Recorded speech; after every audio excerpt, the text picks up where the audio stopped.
Welcome back to The Full View. Dawn Lindberg has given her final bow. The doyen of theatre in South Africa passed away last night after earlier contracting COVID-19. She was 75 years old. Des and Dawn Lindberg are household names who have entertained South Africans for decades and have promoted excellence in the arts. Dawn Lindberg was, of course, the CEO and founder of the Naledi Awards to celebrate talent. Tonight, we speak to another famous singer, actress and author, her friend as well, Marah Louw. Ms. Louw, our condolences to you. I'm so sorry for your personal loss here. Do you know how her husband and family are doing right now? You know, it's been such a depressing day today. I keep calling Dawn Lindberg's number, because, you know, most of the time I speak to her and I don't have Des's number. And I can imagine how they're feeling. I'm shocked, because I spoke to Dawn last week, Thursday, either Thursday or Friday, when I saw on her post on Facebook when she was talking about how she has contracted this COVID-19 and how she's on she her and Des are self-quarantine at home. I don't know. And I sent her a message on WhatsApp to say, please take care, you and Des. And I tried to call her again over the weekend, but there was no answer. She did not respond. And last night, somehow, I went to bed very early last night. And around about 11 o'clock, towards midnight, I just woke up and I went onto my Facebook page, WhatsApp, to see if I've got any messages, because I went to bed at 8 o'clock. And I see this post from Naledi Awards, and I thought, no, this can't be true. And I start calling her, and I keep calling her number and hoping someone will pick up. I'm devastated. I've known Dawn for many years. I've known them since the late 70s. I've worked with them everywhere. We've done so many wonderful shows together, traveling around the country. I'm just devastated. It's unbelievable that Dawn is gone. Yeah. I'm so sorry, Miss Louw. You, I guess, can give us some insight into what she was like. I mean, synonymous with showbiz, and so many people in South Africa had seen her perform on stage. But what was it like speaking to Dawn Lindberg over a cup of coffee at home, something like that? Dawn Lindberg has been to all events that were happening in my home. We've had dinners together. They would come to my house, and I would go to their place, and we used to go on holidays together. Around December, we had this love to go to the bush, to go to Bakuboom, and we either say, this year, can we use my time plan, and we use mine, or I go on their timeline when we go to the bush. And we've been everywhere. She's been to my parents' funerals. She came to my mother's funeral. She came to my father's funeral with Des.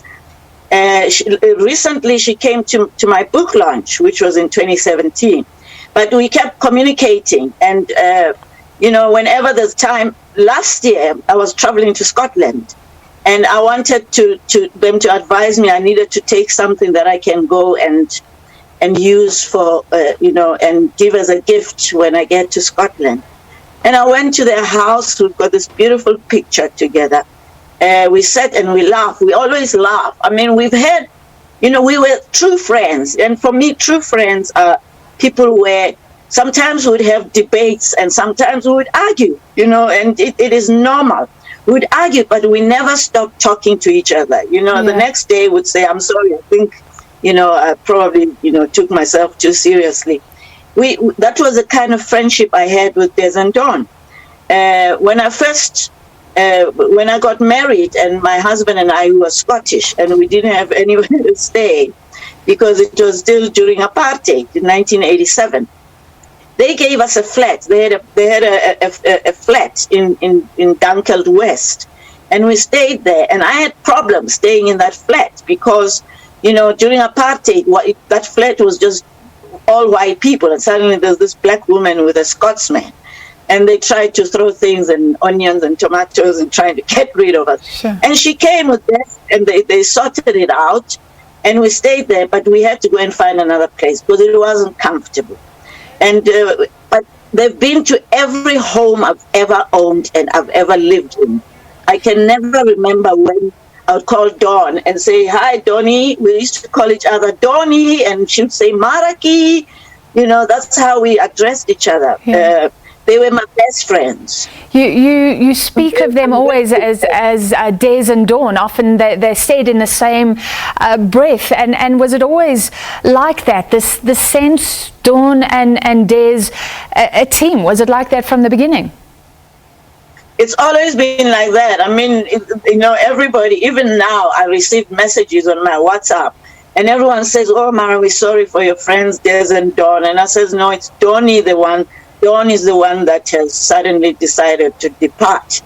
This year, 2020, I don't know how we can write it off and just forget it ever happened. This year has been crazy. Yeah. But I feel this, and my sincere condolences to the family, Josh and Adam and Zahida, the wives and the grandchildren. I can just imagine how they feel right now. It cannot be comfortable. It's not comfortable for me and most of Dawn's friends. I'm just devastated. It was totally unexpected. Yeah. But as soon as she did not respond to my calls this past weekend, because she would normally respond, with a WhatsApp message, say, "Hi, Maraki, I'm fine," and we'd have a chat and call each other. Yeah. And she didn't respond. But I thought, I'm sure she's going to be okay. People in quarantine, I don't know what it's like to be in quarantine. Yeah. So, I keep calling and disturbing her while she's going through whatever treatment. But to suddenly at night hear that she's gone, they were my best friends. Yeah. Well, again, we are so sorry. You can just hear the shock that you're feeling right now. Just before we let you go, I mean, as a performer, just looking at this, she was such an advocate for South African art, the founder of the Naledi Awards. Does this leave a massive hole, or are there others to take up the baton? And what about, I mean, her legacy? So you spoke about sort of anti-apartheid, those performances. So I presume she wasn't into arts for art's sake. Did you ever have discussions about what the arts can achieve, maybe in the current South Africa, just taking her legacy forward? Dawn was an institution, and for me, I cannot even picture anyone who could jump into her shoes. You can never fit into Dawn Lindberg's shoes. She was one in a million that did some of the things that she did. I mean, she once hosted a show where, you remember Queen, the singer Queen from the UK. There was a Soweto festival in Soweto, and there was Queen on stage with all of us. I mean, she has nurtured so many artists. She was so passionate. She was very strict. She was very, very, very strict and very professional. You could never play games when you're working with Dawn Lindberg and Des. For me, it's difficult to separate the two. But I'd like Des just to be strong and but to think of anyone that's going to fill in Dawn's shoes, I cannot think of anybody. Unfortunately, I'm not undermining other people who might be able to probably do even better. But there's no way you can beat that. You can never beat that, what she did. She did it with aplomb. She did it with guts. So she was totally involved in the art. I think she slept, drank, and everything was about theater. Oh gosh, I've done so many shows with Des and Dawn. I mean, I remember situations where we were once on a flight. I hope I'm not taking too much time. We were once on a flight flying to to Velcom for some awards thing, one of these corporate events where they're giving out year-end awards. And we were booked on this little plane, those little planes, the ones that take 10 people or so. And as we were flying towards Velcom, this plane dropped. And my gosh, I've been through so many near-death experiences. But that day, we thought we were all going to die. Yeah. Because when that plane dropped, we, even with a seat belt, you left your seat and you hit the roof of the small little plane. And suddenly we were all praying and forgiving each other. Like, I forgive you, forgive me for whatever I've done. We thought we were going to die. Sure. I've been through so many situations with Tez and Dawn. I could just write a whole book about my love for that couple. Well, Marah Louw, we appreciate your time, your stories, our condolences again, but thank you for just sharing those little snippets and anecdotes with us tonight. A friend of Dawn Lindberg, the singer, actress and author Marah Louw.